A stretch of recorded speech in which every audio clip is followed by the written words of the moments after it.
श्री गणेशाय नमः। श्री सांब सदाशिवाय नमः। श्री ईश्वर गीता 9वां अध्याय। पूर्व अध्याय के निरूपण के पश्चात श्री शंकर जी किंचित काल पर्यंत मौन अवस्था में अवस्थित रहे। इतने में ऋषियों ने पूछा, भगवान, निष्कल अर्थात अंशरहित, निर्मल, नित्य, क्रियारहित परमेश्वर का स्वरूप आपने बताया। इसके बाद हम लोगों को यह शंका उठती है कि आप विश्वरूप किस प्रकार है। ऋषियों के इस प्रश्न को सुनकर भूत भावन भगवान शिव बोले, हे ब्राह्मणों, मैं विश्व नहीं हूँ, न विश्व ही मेरे बिना रह सकता है। यह विश्व माया निमित्तक है और माया मेरे आश्रित रहते हुए आत्मा में अभिन्न रूप से रहती है। यह माया शक्ति आदि अंतरित स्थूल जगत को उत्पन्न करने वाली है।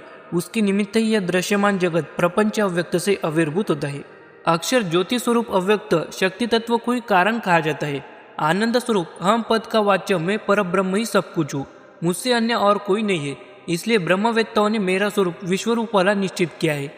एकत्व और भिन्नत्व में यह उदाहरण दिया जाता है, अर्थात कारण रूप में मैं एक हूँ और कार्य रूप में मैं नाना प्रकार वाला हो जाता हूँ।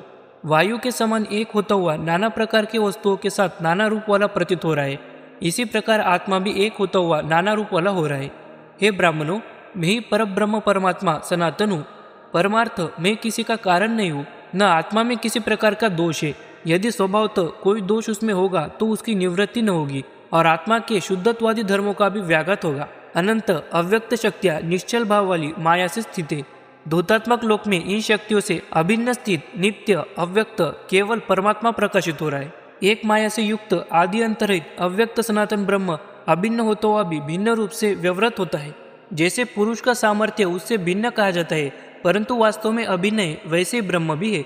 वह ब्रह्म अनादि होता हुआ भी मध्यकाल में स्थित जगत को अपनी विद्या शक्ति से व्यापारवान करता रहता है, अथवा अविद्या या माया से समस्त कार्यों का संचालन करता रहता है।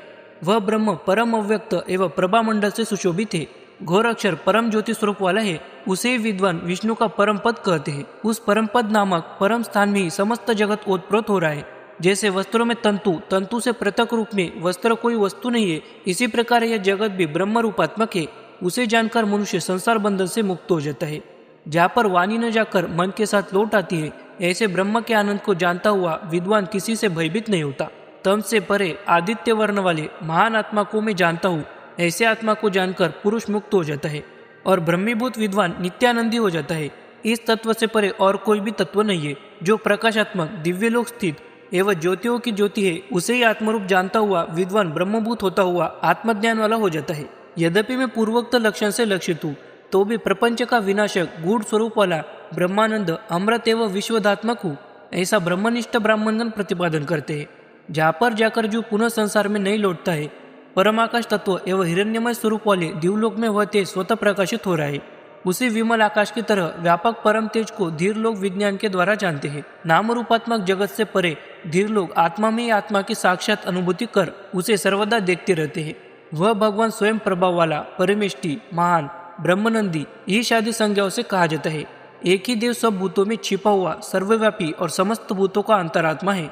उसे जो धीर जन देख लेते हैं, उन्हीं को वास्तविक शांति मिलती है, अन्य लोगों को नहीं। वह परमात्मा सर्वमुख शीर्ग्रीवा वाला है तथा समस्त भूतों की बुद्धि रूपी गुहा में स्थित है। वही भगवान सर्वव्यापी कहे जाते हैं, उनसे अन्य और कोई नहीं है। हे मुनिश्रेष्ठो, यह ईश्वर ज्ञान मैंने आप सबको सुना है। इसे अत्यंत गुप्त रखिएगा, क्योंकि यह योगियों को भी दुर्लभ है। इति श्री ईश्वर गीता 9वां अध्याय समाप्त।